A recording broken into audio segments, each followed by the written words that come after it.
நான் கூட எல்லா விஷயத்தையுமே பேசக்கூடாது, சில விஷயங்கள் மட்டும்தான் பேசணும். நாம சும்மா விளம்பரத்துக்காக வீடியோவில் பதிவுகளை போடுறது, செல்லில் போடுறது எனக்கு பிடிக்கல.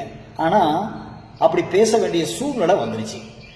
இயக்குனர் திரு ப. ரஞ்சித் அவர்கள் வார்த்தைக்கு வார்த்தை எப்ப பாரு அவர் மைக்க புடிச்சிட்டாவே பட்டியலின மக்களை பத்தி மட்டுமே தான் பேசுறாரு.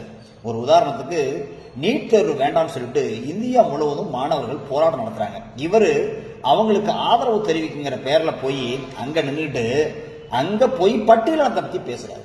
அமைச்சர் ராஜ்மோகன், கல்வித்துறை அமைச்சர் ராஜ்மோகனை பத்தி பேசுறாரு.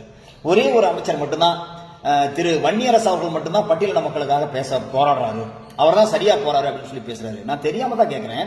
தமிழ்நாடு அரசாங்கம் என்ன ப. ரஞ்சித் சொல்றதை கேட்டு அதன்படி நடக்கணும், அவங்க ஒரு குறிப்பிட்ட சமுதாயத்துக்கு மட்டும்தான் அரசியல் செய்யணும், இது அவங்களுக்கான ஆட்சி. தமிழ்நாடு முழுவதும் எப்ப பார்த்தாலும் எந்த அமைச்சர் பேசினாலும் பட்டியலின மக்களுக்கான சாதனை, அவங்களுக்கு என்ன பண்ணணுங்கிறத பத்தி தான் பேசணும்னு சொல்லி நினைக்கிறீங்களா திரு ப. ரஞ்சித் அவர்களே? நீங்க ஒரு வன்முறையை தூண்டும் அரசியல்வாதி. எனக்கு என்ன தோணுதுன்னா, நீங்க திருமாவளவன் அவர்களையே, விசிகாவுடைய தலைவர் திருமாவளவன் அவர்களே ஓரம் கட்டிட்டு அந்த இடத்தை நீங்க பிடிக்கிறதுக்கு முயற்சி பண்றீங்க. அதுக்கு நீங்க கையில் எடுக்கிற ஆயுதம் தான் எங்க தனித்துவமான ஒரு பெரும் தலித் சமுதாய மக்களுடைய அரசியல் தலைவர் போல நீங்க பேசுறீங்க.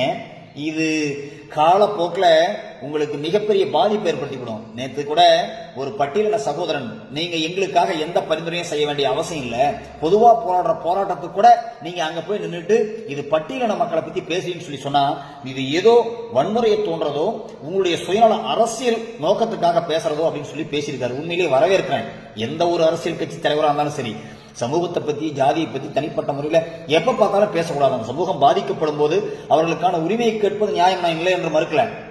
அதுக்காக வார்த்தைக்கு வார்த்தை பட்டியலின மக்களை மட்டுமே பேசுறத முதல்ல நிறுத்திக்காங்க. பிற சமுதாய மக்களை தாழ்த்துறதை நான் வன்மையாக கண்டிக்கிறேன் திரு ப. ரஞ்சித் அவர்களே.